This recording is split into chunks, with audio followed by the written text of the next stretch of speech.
In the 1960s, the British rock invasion began with, of course, the Fab Four, the Beatles. Good.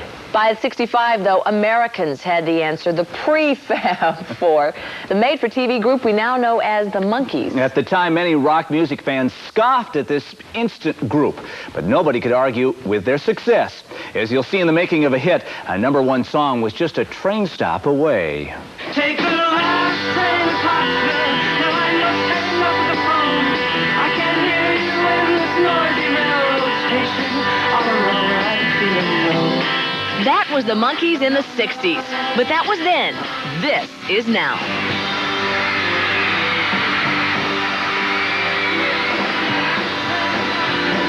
The Last Train to Clarksville. It was the first single to be released from the debut album by the Monkees.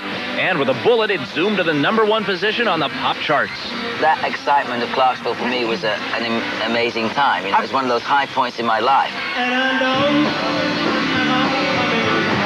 We were recording so fast and furiously, I don't even remember specifically doing that song. I just remember being in a studio for just day after day after day and filming the show and then rehearsing and back in the studio and back in the filming.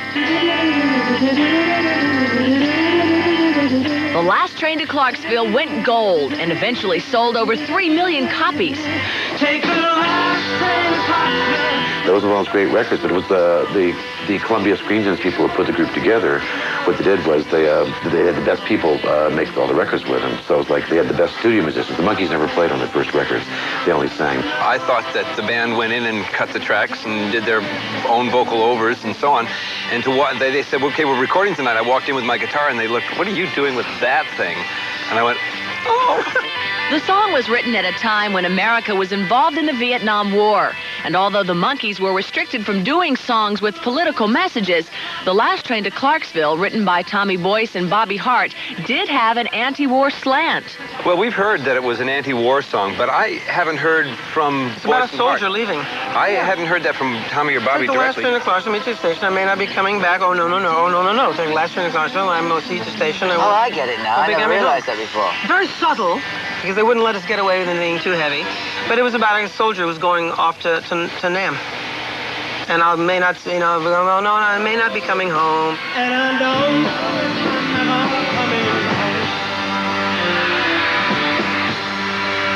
Take